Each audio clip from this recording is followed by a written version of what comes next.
Well, I think that it was a monumental trip when Harry and Meghan went in 2018. And of course, Meghan announced her pregnancy when she was there. And that was, I think the Australians were very flattered by that. And she played her part. She played her part brilliantly.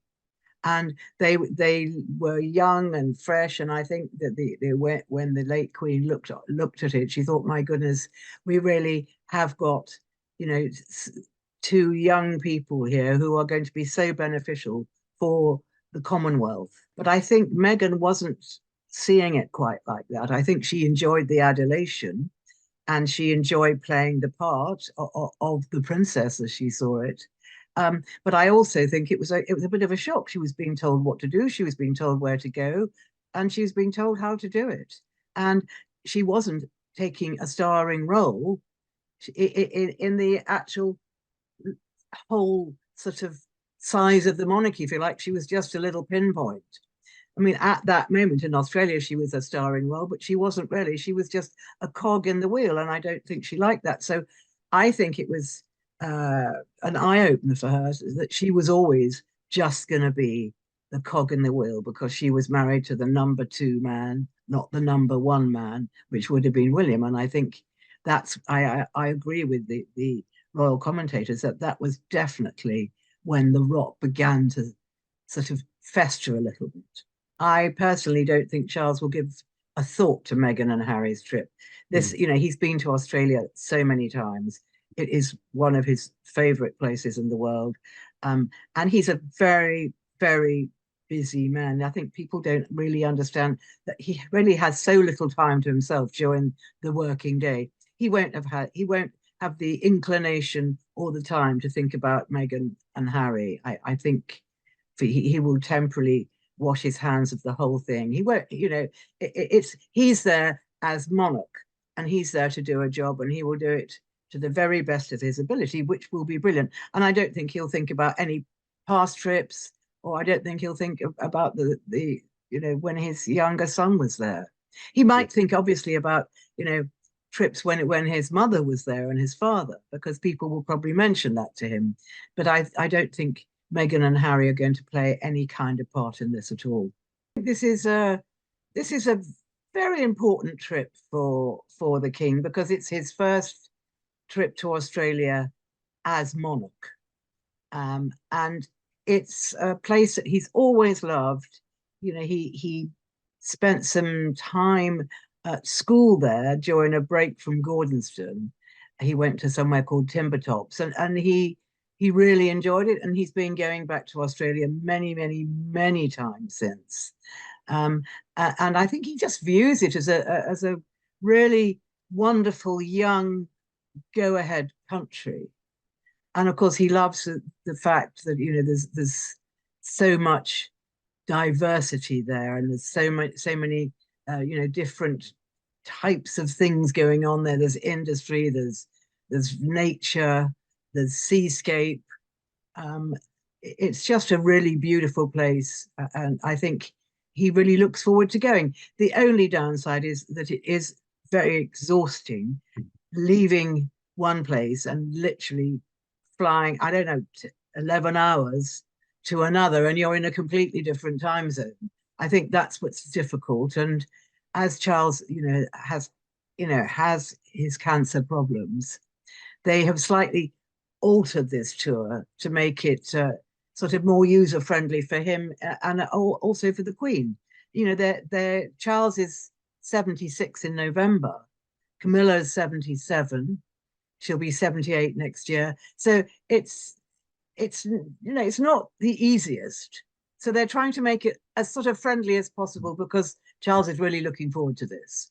I mean, Charles is the monarchy, and he has his late mother's sense of duty, and however he's feeling, which I think he's probably feeling fine, he's going to go ahead. But he knew, or at least Charles probably would have gone ahead and done everything and done like an old-fashioned royal tour, but his doctor said absolutely not.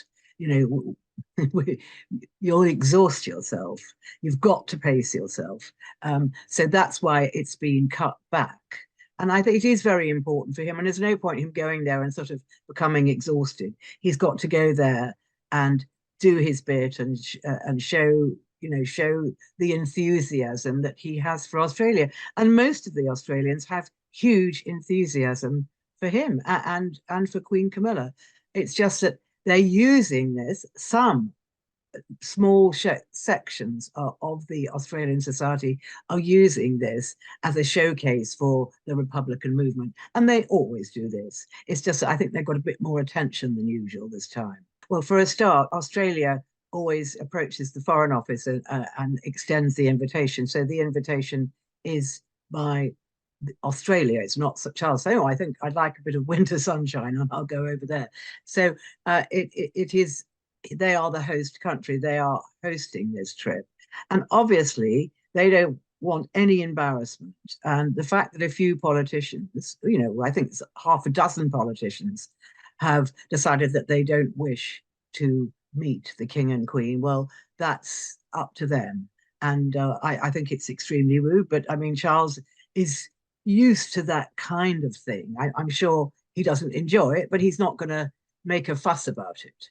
And it's the important thing is it's not necessarily the left-wing politicians. It's actually the people, and the people of Australia. There's more support for the monarchy than there was where after the Queen died. There's much more now. So I think that there's a sort of swelling of interest in the new king, because they love Prince Charles. They loved him because he loved them, and it was a symbiotic relationship. So I think that it's really a political thing, and of course politicians that want to make a little mark, they always pick things like that because it's so high profile. So this won't surprise Charles at all. And he's always said, as you mentioned, he's always said, look, if Australian want to become a republic, that's up to them. But we love them as part of the Commonwealth. But if they decide that they don't want the crown as their head of state, then it's up to them. He said that for years. Australia is a huge country, and he's only going to Sydney and Canberra. And he's actually reviewing the fleet in Sydney, which I think will be a wonderful sight, and it'll be brilliant to be there.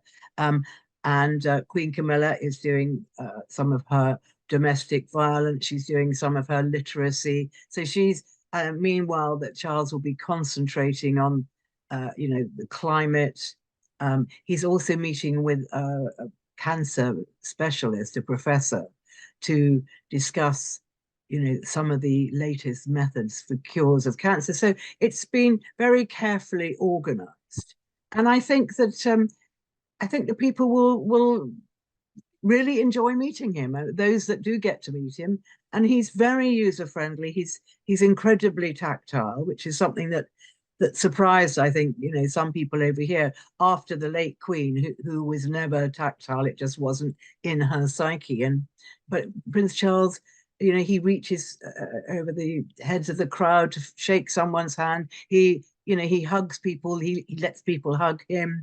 I think that he's going to really enjoy this, and I think it is significant, although he's only traveling to a very small part of Australia. What Queen Camilla thinks is she likes doing her own thing, but she feels her main job is to support the king in very much the same way that Prince Philip felt that his main job was actually to support the Queen. He liked going off and doing his own things with his own interests, but it was always the monarchy and the Queen that he supported. So he wanted to be at her side.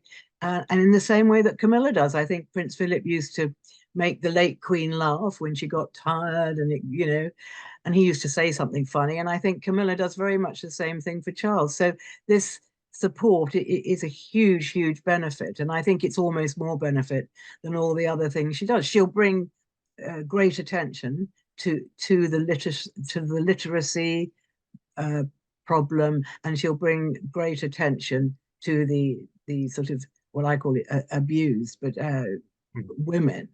And I think that that's important. But the most important thing she's doing is basically looking after her husband.